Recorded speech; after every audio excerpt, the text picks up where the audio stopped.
Subscribe करके bell icon जरूर दबा दें ताकि मेरी कोई अगली वीडियो आपसे मिस ना हो। दोस्तों, रियल एस्टेट वो खेल है जहां पैसा वही कमाता है जिसे उड़ती चिड़िया पर निशाना लगाना आता हो। और इस खेल में अगर जीतना है तो निशाना वहां नहीं लगाते जहां चिड़िया बैठी है, बल्कि वहां निशाना लगाते हैं जहां चिड़िया बैठने वाली है। यानी हाई डिमांड वाली एमर्जिंग मार्केट की बजाय लो डिमांड वाली फ्रंटियर मार्केट में पैसा लगाने की कला सीखनी होगी।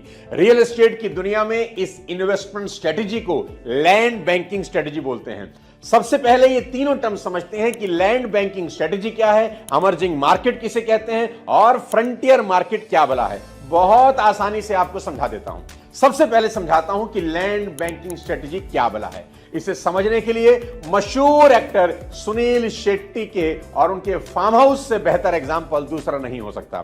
एक इंटरव्यू में सुनील शेट्टी बताते हैं कि जब 16 साल पहले उन्होंने अपना फार्म हाउस बनवाया तो वो एक बंजर जमीन थी जिसकी वैल्यू कुछ भी नहीं थी, पर आज उसी फार्म हाउस के लिए लोग सुनील शेट्टी साहब को करोड़ों रुपए ऑफर करते हैं। लैंड बैंकिंग इसी को कहते हैं, यानी बेहद होशियारी से सस्ते में वीरान इलाकों की जमीनों को खरीदिए और फिर वेट करिए वहां आबादी बढ़ने की। लेकिन यह खरीदारी बेहद होशियारी और सूझबूझ से करनी होगी और खरीदते वक्त कुछ फैक्टर का ध्यान रखना होगा जो वीडियो के आगे आपको बताने वाला हूं। इसी बात को दूसरे एग्जांपल से समझाता हूं। दुनिया की सबसे बड़ी फिल्म सिटी बनाने का काम रामोजी राव ने किया।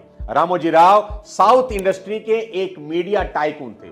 रियल एस्टेट से दूर दूर तक कोई नाता नहीं था, पर उनका सपना था दुनिया की सबसे बड़ी फिल्म सिटी बनाने का। पर उनके सामने दो दिक्कत थी। पहली तो ये कि हैदराबाद जैसी डेंसिटी में इतनी बड़ी जमीन एक साथ मिलना मुश्किल था। मिल भी जाती तो शायद कीमत बहुत ज्यादा होती। ऐसे में रामोजी की नजर हैदराबाद शहर के किनारे उन जमीनों पर पड़ी जो शहर से बहुत दूर होने की वजह से बेकार मानी जाती थी। ये जमीनें इतनी बेकार थी कि इन पर खेती भी नहीं हो सकती थी। रामोजी राव ने बेहद सूझबूझ से 2000 एकड़ जमीन बेहद सस्ते दामों में खरीदी और वहां फिल्म सिटी बना दी, जहां अब तक 8000 से ज्यादा फिल्मों की शूटिंग हो चुकी है। हाल ही में बॉक्स ऑफिस पर तूफान मचाने वाली पुष्पा 2 हो या राजमौली की बाहुबली और आरआरआर या शाहरुख खान की दिलवाले, सबकी शूटिंग इसी फिल्म सिटी में हुई। एक वक्त था जब कोई इस जगह झांकने भी नहीं आता था, पर आज हर साल 15 लाख टूरिस्ट फिल्म सिटी घूमने आते हैं और कल की इस बंजर जमीन की आज की जो कीमत है वो है 20,000 करोड़।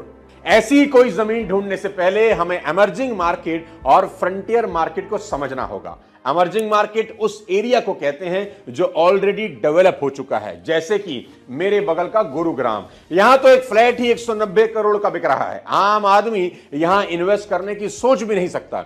तो ऐसे में सवाल उठता है कि स्मॉल कैपिटल वाला इन्वेस्टर बेचारा क्या करे? तो इसका जवाब है फ्रंटियर मार्केट। ऐसी जगह जहां डिमांड के मुकाबले सप्लाई बहुत ज्यादा है, पर आने वाले सालों में वो जगह एमर्जिंग मार्केट बनने ही वाली है। मैं आपको बता दूं कि दुनिया की आज महंगे से महंगी सिटी कभी ना कभी फ्रंटियर मार्केट ही थी, चाहे वो आज का गुरुग्राम हो, दुबई हो, शंघाई हो या फिर सिंगापुर। पर रियल एस्टेट में बड़ा पैसा उन्होंने ही कमाया जिन्होंने फ्रंटियर मार्केट में इन्वेस्ट किया। जब गुरुग्राम फ्रंटियर मार्केट था तब डीएलएफ के केपी सिंह ने यहां खूब इन्वेस्ट किया और वो आज यहां के राजा हैं। उनके बारे में बड़ा ही इंटरेस्टिंग फैक्ट वीडियो में आगे बताऊंगा।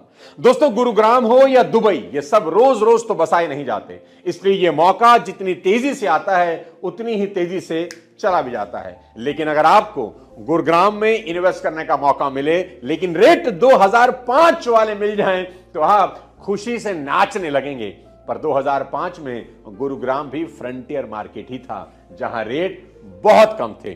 कुछ लोग चूक गए और कुछ लोगों ने उड़ती चिड़िया पर निशाना लगा दिया।